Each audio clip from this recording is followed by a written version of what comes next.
Welcome, Dr. James Beckett, Sports Card Insights. I want to thank my sponsors, Topps, Panini, Upper Deck, Heritage Auctions, Huggins & Scott Auctions, Mike Stadium Sports Cards, Burbank Sports Cards, ComC.com, and Beckett Media, Beckett Grading, Beckett Authentication. So here's an episode for your listening enjoyment.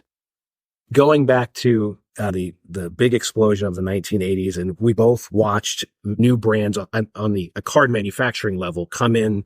Now things have changed dramatically. Do you think it is a positive or a negative that there has been so much consolidation at the manufacturer level? I can't do anything about it. Basically, it's going to turn into a positive if Fanatics does it right. But we have all our eggs in that basket. But in that basket are the players' associations. And that could be the saving grace there. They're already doing some things that no card companies were really able to pull off because of the equity partners they have there. That's the encouragement. That could turn it from a negative into a positive. And I don't like to think that they've got 20 years to figure it out, even though they may have a 20-year license. There's these next few years, they need to be building some momentum, not so they could print more cards, but they could draw more collectors in. That's the 10Xing I'm looking for, not 10X pricing, but 10X involvement and positive energy in a category, in a hobby that's wonderful. That ought to be a lifetime hobby. You're starving your kid, you can end it when you're sold, you can't see the cards anymore. Okay. Fanatics famously is saying they are going to 10X the hobby. Us two guys sitting here both did a 10X. In your regime at PSA, they 10X'd. In my regime at the Beckett entities, we 10X'd. And so we witnessed it, and it was a wild ride, and it was exciting. And we probably did more right things than wrong, but not everything. Do you have any advice for our friends at Fanatics about 10Xing? Because you didn't do it overnight. I didn't do it overnight, but you had a steady growth and you were doing things enough right that not only were you gaining new customers, you weren't losing the old customers as we were appropriate line extensions. At the National this past year, which was the record-breaking National, beat the 1991 attendance record, I saw more young people there than at any show I had ever been to in my life. So many positives. It was incredible. But what I didn't like at the show is that there were a lot of new companies, and some of those new companies were making it all about the financial return. Quite literally, there was one display in particular where all of the glass display cases were filled with just fake $100 bills and one card in each case. And the message was clear. It was make money. That is not sustainable to me. The one piece of advice I would have for Fanatics, and I'm sure they'll 20X it based on their experience and their intelligence. But if you focus too much on the quote unquote hustle of card trading, in my opinion, that is not sustainable.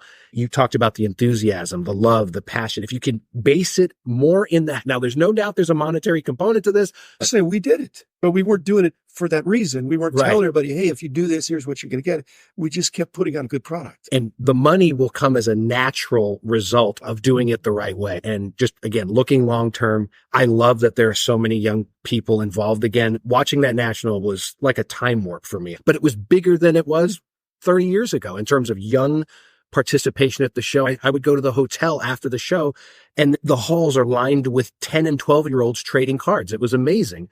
But if it's all about the dollar, people will fall out of love with that as soon as they stop making money. But the reason we all stay with it, anyone who's been in the hobby for a long period of time, you don't win on every buy or every purchase. Sometimes you lose, but that's okay because you love it, the whole endeavor. The money part is a natural result of doing things the right way. Okay, but I was not even open to going public. My concern is that Fanatics is probably going to go public in the next couple of years. You went from private to public, and there's different pressures on a company. So allay my fears, because Fanatics, when they go public, they're going to have quarterly earnings pressure, and so the almighty dollar could creep into their reasoning. How did you avoid that or steady the ship when you were doing that with PSA? Because it can be really difficult if you've got stockholders breathing down your neck. When I started in the summer of 1999, we went public 3 months later in November. So I got there right before it happened, technically.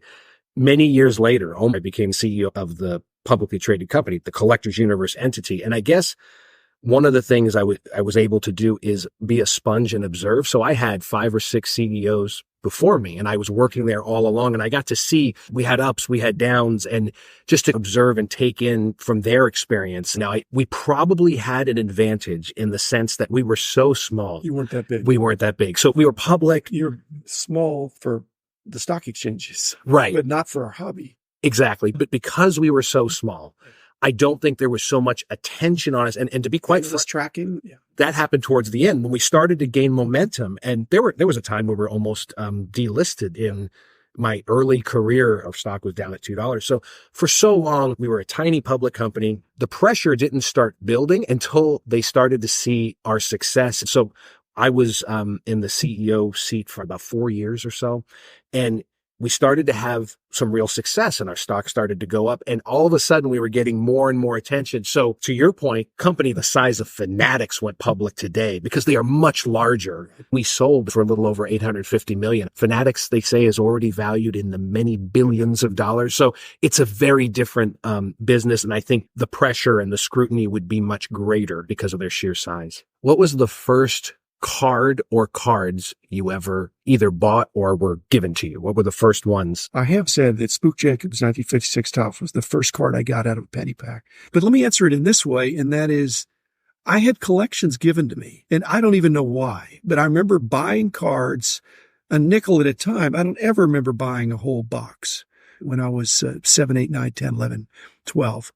But somehow there were some circumstances, and I wasn't a real pushy kid or anything. We moved a lot, but somehow I had some guys that gave me their dupes. Or at the end of the year, they say, anybody want these? And I'd say, yeah, I want them.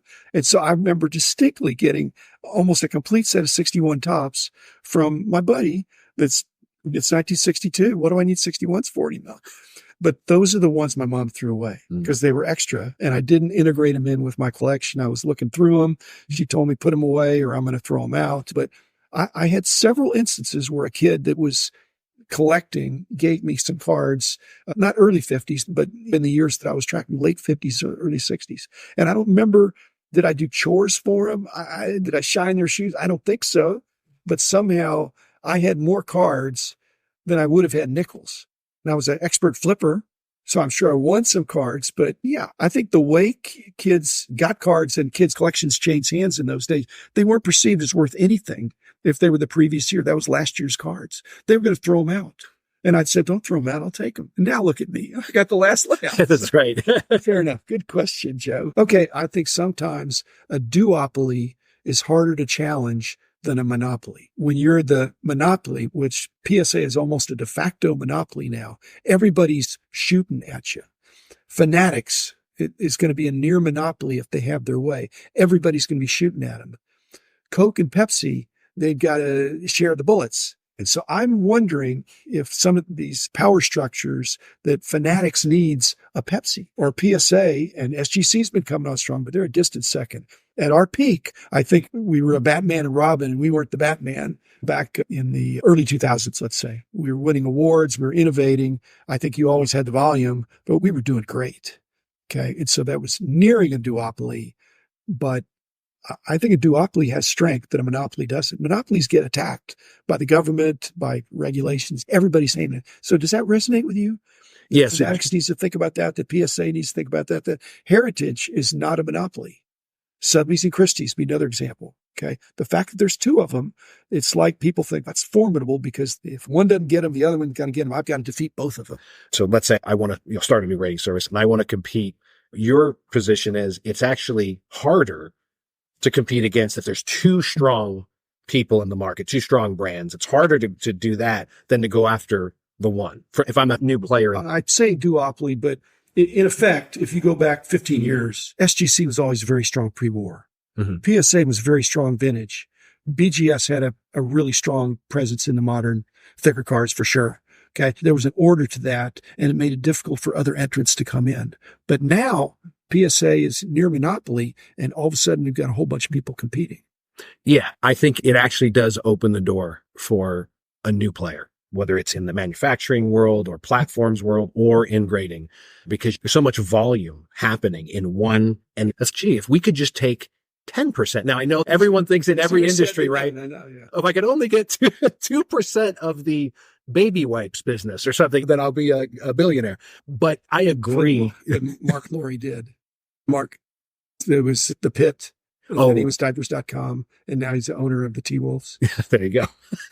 So it actually diapers. It happened. There it is. But I agree with you. If you have more than one strong player, whether it's two, whether it's three, whatever it is, you're right. You have to find a way. How do I fit in? Yeah, because each of them is going to have but a competition is generally good. It keeps people creative and innovative as long as these companies that are becoming dominant, they have their hearts in the right place and they're doing things the right way and stay innovative and creative, then we're okay. Is there in the hobby one particular category you think hasn't had its day yet and has the best chance of, I don't want to focus strictly on dollar value, but just getting more participation in the next 5 to 10 years? I think Fanatics is going to do this.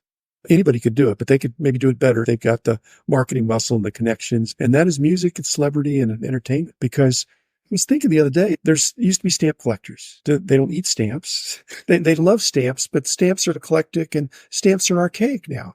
You've got coin collectors. Now, coin collectors is huge, but that's precious metals too. But they don't eat the metal. They love the gold or the silver, but that's that. But sports and music are participatory, enjoying. You watch, you listen, you talk about it. Any of these celebrity entertainment figures. And so to have their autograph, you can't get a coin's autograph. You can't get a stamp's autograph. I think that has real room to grow. Every one of these reality shows, there could be card-like elements. There probably already are in some sense, but to structure it, because I still believe you have to acknowledge the quote unquote complete set aspect of collecting. That there is a set. You don't have to collect it, but you could collect it. They're numbered from 1 to 1,000 maybe. So you're probably not going to try to get the whole set, but they're catalogable. And if that's great musicians or great actors and actresses, anything that has a following and to get game used autographs as well as experiences. That's another part of this. Is I think anything they do a first day of issue, you can get a first day of going to the movies or a front row of the concert insert in there. If you really were in tight with the celebrity, with the musician, with the group, with the actor, I think that's going to 10x because music and sports don't necessarily go together. But if you say, I'm going out with my wife or I'm going out with some buddies, might be to a bar or something, but it's more likely to be a movie or a concert, or a ball game. So then you have promotional venues for sports and entertainment. Every movie could have a trailer that says, hey, by the way, we got a card set that helps you know more about the actors and actresses, and every 10th pack's got an autograph in it. And there's an active secondary market for it. I'd love to see something like that. I think that's the 10X. I'm on the record saying baseball cards, you're not going to 10X. The base is too high. Basketball cards already 10X'd. In fact, they 10X'd probably too fast. Football has got growing pains. Hockey doesn't want a 10X. I love those Canadians. They do it the way it ought to be done, but they're a throwback. Entertainment, I think Fanatics can jump into that big. At the Heritage offices here in Dallas, when we set up our gallery. Get the buzz. Exactly. When we have our gallery set up, because they rotate anytime there's a new auction, and we have the movie props, the rock and roll memorabilia, the costumes from TV show. People walk through there and that nostalgia is so powerful. And it really reminds me of sports in terms of that connection to those things. So there's no doubt there's opportunity there. It's the structure. It's not more powerful than sports, but it's broader. Mm-hmm. And the reach is more. You've got way more women. You got all kinds of demographics. So I think out of 100 random people, 10 of them are going to be really excited about baseball. 50 of them are going to be excited about music and movies and stuff like that. Yeah, if you go to a barbecue and you just strike up a conversation, you might talk about the game last night or a great movie that you just saw. Yeah, experience-based things that we share as humans with one another. And so you use the word structure. If there's any way Fanatics or anyone else could create more structure around that market, the stuff would be worth so much more. We talk about it at Heritage all the time. The stuff should be worth more because of the impact it has on the culture. But there's not enough structure in the hobby, in the market to give people peace of mind. You talked about set collecting, a target, something to work towards. If I'm right there with you.